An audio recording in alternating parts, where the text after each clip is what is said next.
안녕하세요. 하루 일과를 마치고 구독자분들께 제 사연을 들려드리고자 조용히 혼자만의 시간을 가져봅니다. 이렇게 고요하게 혼자만의 시간을 가져본 게 언제인지 까마득하네요. 세상에서 가장 어려운 게 평범하게 사는 거라고 하죠. 그런데 살아보니 정말 그게 어렵더라고요. 저는 30대 중반 끝자락에 서 있고 아들 하나를 키우고 있는 애기 엄마입니다. 제 사연의 등장인물이 굉장히 많아요. 그래서 헷갈릴 수도 있을 것 같은데 제가 최대한 자세하게 설명을 해드릴 테니 걱정하지도 마세요. 그럼 본격적으로 정신나간 시댁을 고발해 보겠습니다. 여느 커플들이 다 그렇듯 저랑 남편도 연애하다 결혼 얘기가 오고 갔어요. 남편은 매사에 적극적인 편인데 유일하게 결혼 얘기만 하면 소극적인 태도로 변했었습니다. 이 모습이 너무 서운하기도 하고 어쩌면 나랑 결혼하기가 싫은 건 아닌가 하는 생각이 들기도 했어요. 저희 남편과 저는 한 번씩 아픔이 있는 사람들이라서 연애도 신중했고 결혼은 더더욱 신중했죠. 전 남편과 저는 결혼한 지 2개월 만에 바로 헤어졌는데 이유는 전 남편의 바람 때문에 뒤도 안 보고 바로 손절을 해버렸습니다. 바람은 한 번이 어렵지 두세 번은 쉽거든요. 봐달라고 정말 미쳤었다고 빌고 또 빌었지만 전 받아주지 않았고 그렇게 이혼을 했습니다. 당연히 힘든 시간을 보냈지만 전 남편과 제 사이에 아이가 있던 것도 아니고 2개월이라는 짧은 시간 안에 헤어져서 그런지 오히려 괜찮기도 했어요. 그러나 저희 남편은 전처와 조금은 달랐습니다. 전처와의 사이에서 아이가 있어요. 딸아이라고 들었고 사진은 한 장도 없다고 해서 저도 본 적이 없습니다. 남편의 입을 통해 들은 이혼 사유는 전처와 너무 오래 봤고 너무 오래 싸웠다는 이유였어요. 처음에는 이게 무슨 말인가 싶었는데 이 둘의 관계는 꽤 오래 이어진 관계였죠. 10대 때부터 만났고 뭣도 모르던 철부지 시절에 사고 쳐서 애를 덜컥 낳아버리고 살았다고 합니다. 그 후부터는 어떻게 살기는 살았으나 매일같이 전쟁을 치렀고 결국 별거생활을 하면서 지내다 이혼을 했다고 해요. 지금은 서로 죽일 듯 싫어하는 사이라서 전처가 아이도 보여주지 않습니다. 심지어 남편도 본인의 딸이지만 전처를 너무 닮아서 솔직히 안 보고 싶다고 말할 정도로 전처가 싫다고 했어요. 그래도 양육비는 한 번도 빠지지 않고 매달 꼬박꼬박 챙겨주고 있습니다. 말은 저렇게 해도 본인 자녀에게 아빠로서 할 도리는 최선을 다하고 있었죠. 저랑 남편의 공통점 중 하나는 전 배우자들이 외도를 했다는 거라서 그런지 대화도 잘 통했고 뭔가 같은 상처가 있으니 더욱 끌리기도 했습니다.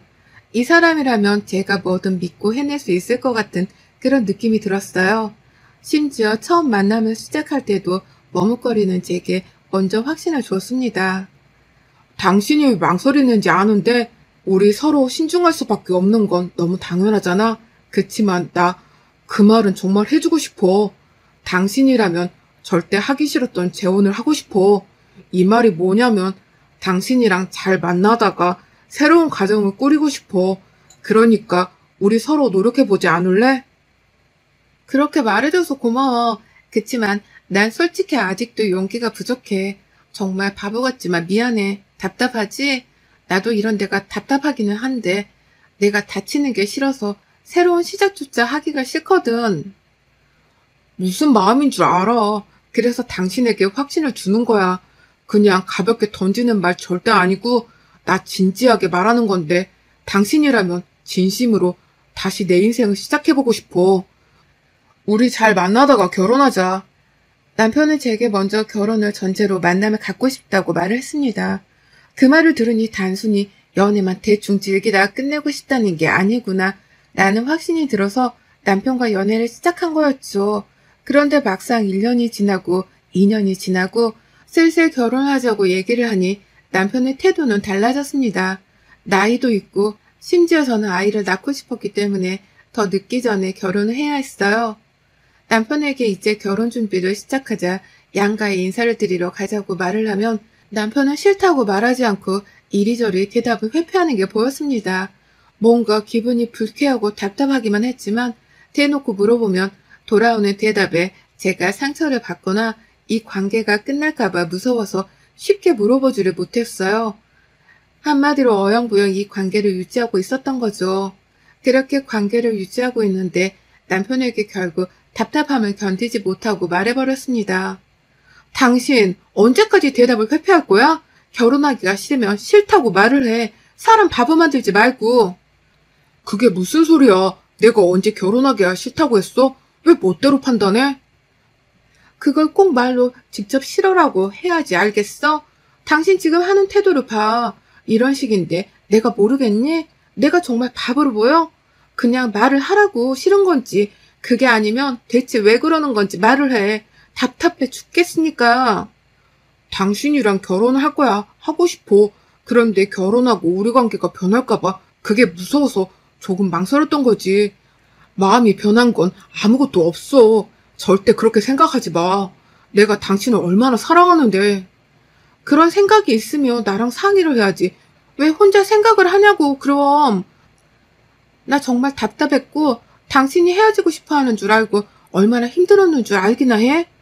말도 안 돼. 내가 당신이랑 헤어지긴 왜 헤어져. 내가 못나서 그래. 미안해. 결혼하자. 준비하자 우리. 결국 그렇게 눈물범벅이 되었고 저희 두 사람은 결혼 준비를 하게 되었습니다. 저는 남편에게 조금 서운했던 마음들이 눈 녹듯 다 풀렸어요. 어렵사리 결혼을 하기로 한 저희 두 사람은 양가 부모님들의 덕담을 듣고 많은 이들의 축하를 받으며 결혼을 했습니다. 결혼하고 나서 저는 바로 병원을 갔어요. 임신을 하려는데 혹시 몸에 문제가 없는지를 체크했습니다. 결과는 문제가 없다고 했고 안심을 했어요. 병원에 갔다 왔다는 얘기는 굳이 남편에게 하지 않았습니다. 혹시라도 부담스러워할까봐 말이죠. 자연 임신을 도전해도 괜찮을 것 같다고 들어서 부담 없이 마음을 놓고 지냈어요. 그런데 남편이 과할 정도로 아이를 원치 않는다는 식으로 말하는 게 보였습니다. 처음 한두 번은 그러려니 했는데 나중에는 제가 말리면서 물어봤어요. 여보, 우리 아이 가져야 하는데 자꾸 왜 그러는 거야? 우리 조금 있으면 노산이야, 노산. 자연 임신도 어려워진다고. 그럼 시술해야 하는데 그건 서로 너무 버겁고 힘들잖아. 우리 아직 신혼인데 벌써 애 생기는 거 원치 않아, 여보. 천천히 하자. 그래, 당신 입장도 이해하고 무슨 말인지 알겠어. 그런데 그렇게 천천히 하다가 나중에 자연 임신이 어려워지면 그때 그 버겁고 힘든 시술 다 견뎌낼 자신은 있는 거야? 당신이 하는 거 아니니까 뭐 괜찮다 이거야? 무슨 말을 그렇게 해. 당신 마음도 이해하지만 내 마음도 존중해줘야지. 애를 혼자 키우는 것도 아닌데 무조건 당신 뜻대로 애부터 낳아야 하는 건 아니잖아. 난 아직 애 키우고 싶지 않다고. 솔직히 애나 양육비 매달 보내는 것도 벅찬데 우리 애까지 태어나면 그 돈 감당 누가 해. 내 급여로는 택도 없잖아. 뭐라고? 그럼 당신이랑 전처 사이에 나온 딸 양육비 때문에 우리 애를 아직 낳지 말자는 말이네? 결국 진작에 그렇게 말을 하지. 왜 말을 빙빙 돌려서 했어? 이제야 이해가 되네. 더 이상 얘기하지 말자. 나도 이런 사람 붙잡고 애 낳고 싶은 마음 없으니까. 남편과 대화를 하는데 순간 너무 비참하더라고요. 제가 무슨 애 낳자고 구걸하는 느낌이 들었습니다. 분명 결혼 준비를 할 때만 해도 맞장구를 쳐줬거든요. 노산인 상태로 애를 낳으면 아이랑 저랑 둘 다 위험하다면서 서두르자고 본인 입으로 말해놓고 이제 와서 저런 태도를 보이니 얼마나 황당했겠습니까. 화장실 들어갈 때랑 나올 때 마음 다르다고는 하지만 남편의 이중적인 모습을 여러 번 목격하니 뭔가 신뢰가 떨어지고 있었습니다. 그리고 이 결혼에 대한 불안감이 찾아오고 있었죠. 남편만 문제였다면 조금 버틸만 했을 거예요. 그러나 위에 누나, 아래 여동생이 있는 남편이라 시댁은 제게 지옥이었습니다. 시부도 없이 시무와 형님, 그리고 신우, 이렇게 여자 셋이 모여서 저를 어떻게든 까내리려는 게 보였어요. 시무는 굉장히 무식한 편이라서 같이 어딘가를 가는 게 민망할 정도였어요. 가격이 다 정해져 있는 마트에 가서도 직원을 불러서 가격이 비싸다며 할인을 해달라고 난리를 치는 사람이었죠. 이봐, 이쪽으로 와봐요. 아니 무슨 애호박이 금이야? 2,000원이 넘어가면 사 먹으라는 거야, 말라는 거야? 이거 저쪽 마트는 지금 1,200원인가 그렇다던데 장난쳐 지금? 손님 상대로 등쳐먹는 것도 아니고 뭐야, 빨리 할인해줘. 안 그러면 가만 안 둬 이거. 아유, 요즘 물가가 미친 듯이 올라서 저희도 어쩔 수가 없어요. 특히 애호박은 요즘 금호박이라고 불리잖아요. 저도 그래서 요즘 애호박 잘 못 써먹고 주키니 대신 먹는데 이걸로 드세요. 그리고 1200원으로 팔 수가 없을 텐데 원가도 안 나와서. 뭐야? 내가 그럼 뭐 거짓말 한다는 거야? 여기 사장 나오라고 해. 다 뒤집어 버리기 전에. 아까부터 왜 이렇게 소리를 지르세요? 가격이 다 정해져 있는 게 마트인데 여기서 뭘 더 할인해드려요? 너 잘리고 싶어? 딱 봐도 애 딸린 애 엄마 같은데 애들 굶기고 싶냐고. 아니, 근데 이 할머니가 보자보자니까 말을 그냥 막 하시네. 내가 그만둘 때 그만두더라도 당신 같은 사람은 가만 안 둬. 2,000원 하는 애호박이 비싸서 못 사 먹으면 먹지를 말 것이지 왜 이 난리야, 어? 뭐야? 내가 지금 2,000원이 없어서 이 난리를 치겠어? 저는 결국 시모를 온몸으로 뜯어 말렸고 직원분께 죄송하다고 몇 번을 사과했는지 모르겠어요. 정말 부끄럽고 창피했는데 제가 시모를 말렸더니 오히려 제게 더 큰 소리를 쳤습니다. 본인을 왜 말리냐고. 잘못한 건 저 여자인데 왜 본인이 잘못한 것처럼 말리냐고 난리를 쳤고 결국 마트 책임자까지 나와서 한바탕 소란을 피우고 저희는 장도 못 본 채 나왔어요. 집 가는 길 내내 씩씩거리는 시모의 욕을 제가 대신 들어야 했고 상황이 이렇다 보니 시모랑 단둘이 어딜 가기가 싫었습니다. 쪽팔리고 창피하잖아요. 형님도 시모랑 성격이 똑같습니다. 무조건 큰 소리부터 내면 이기는 줄 알고 욱하는 성격이 있어요. 사람이 굉장히 부정적이고 누가 본인에게 조금만 거슬리는 행동을 해도 그걸 못 참고 바로 질러버리는 성격이었습니다. 신우는 형님과 시모랑은 조금 다른데 사람 약 올리는 재주가 있었죠. 얼마나 비아냥거리는지 오히려 셋 중에 신우 때문에 열받던 일이 가장 많기는 했어요. 결론은 이 셋 다 너무 버겁다 보니까 어울리는 게 싫었습니다. 제가 시댁만 가면 기가 막 빨리는 기분이 들었어요. 저도 성격이 좋은 편이 아니거든요.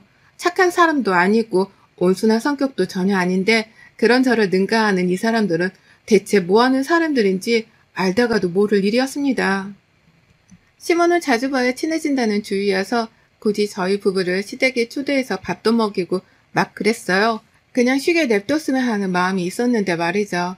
또 저희 부부가 시댁에 간다는 걸 들으면 형님도 오셨거든요. 신우는 시모랑 같이 살고 있으니 당연히 시댁에 있었고요. 이렇게 되면 또 이 세모녀에 쌓여서 저는 기가 빨리는 겁니다. 평상시 대화를 잠깐 들려드려 볼게요.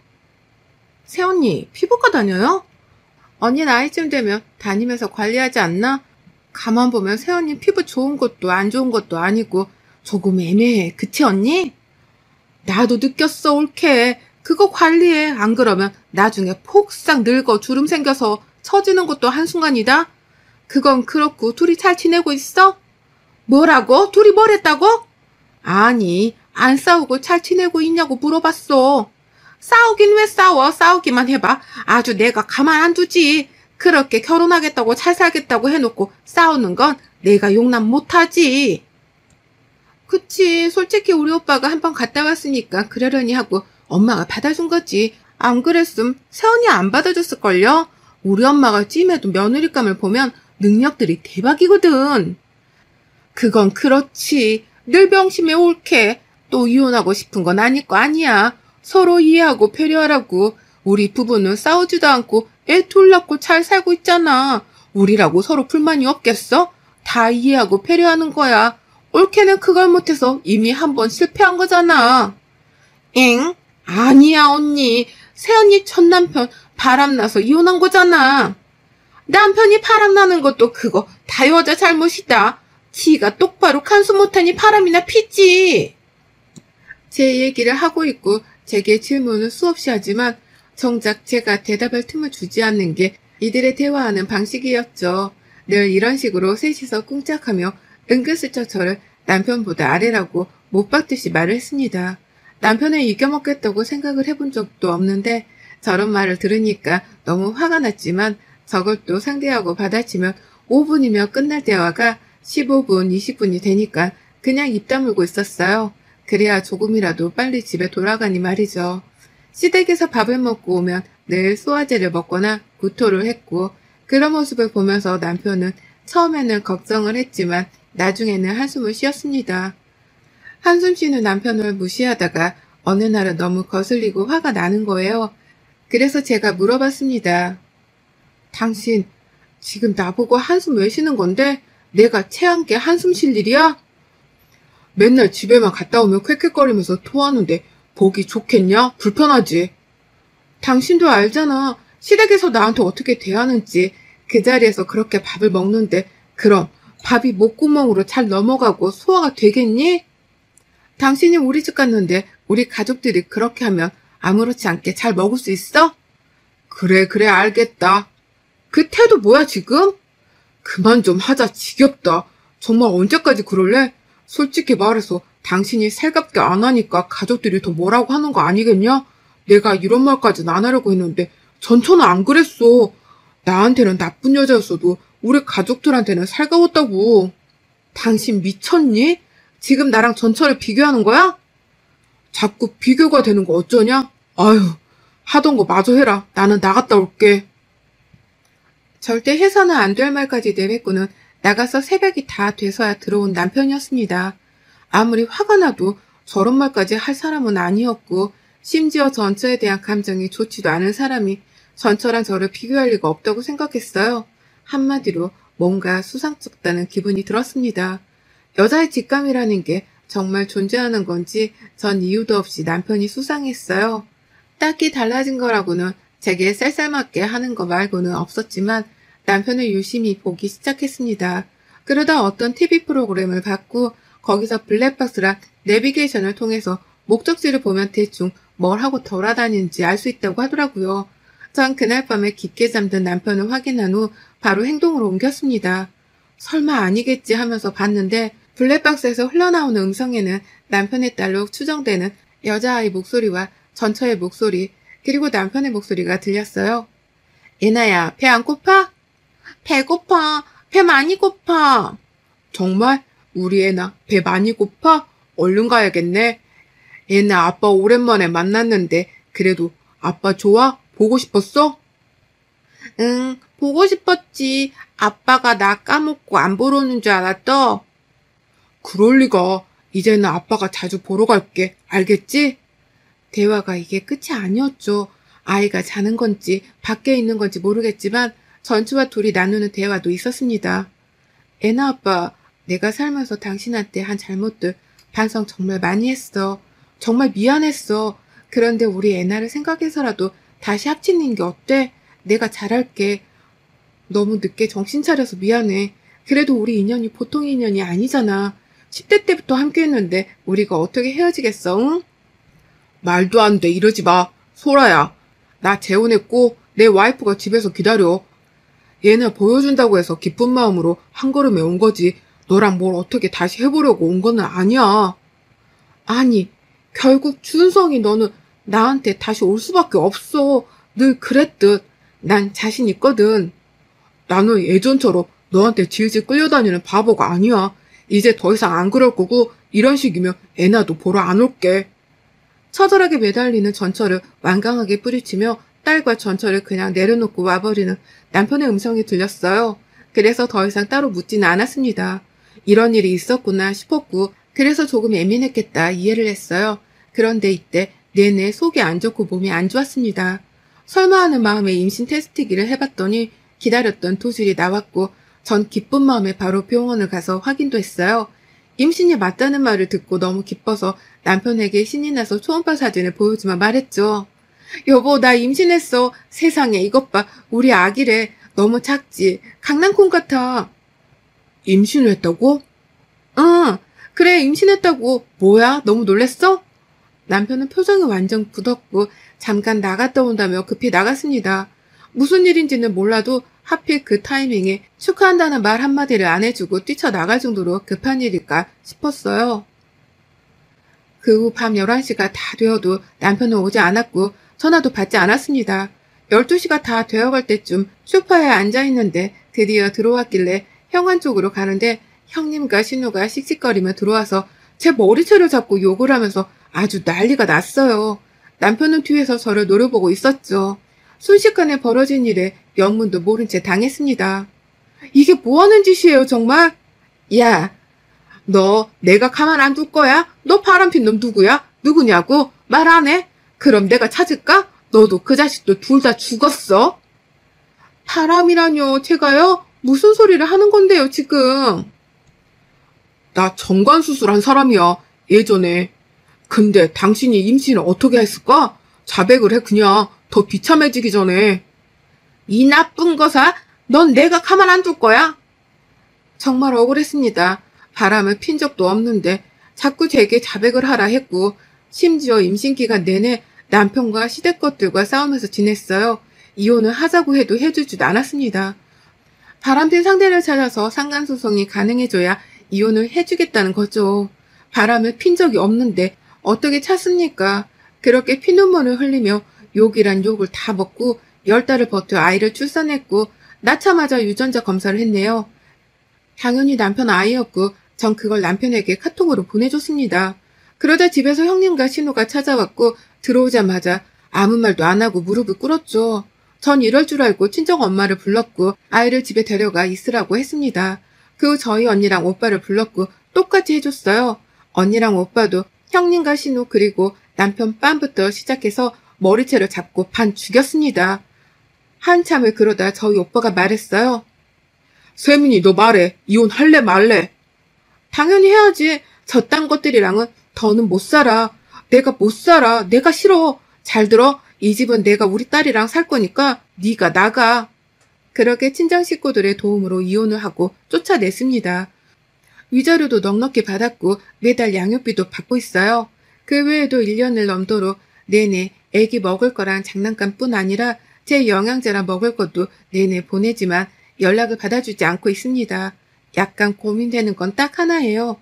아이에게 아빠 자리를 뺏은 것 같아서 그건 미안한데 저런 아빠와 식구들은 없어도 될 것 같아서 절대 용서하지 않을 겁니다. 여러분의 생각은 댓글로 남겨주세요. 오늘도 시청해주셔서 정말 감사합니다.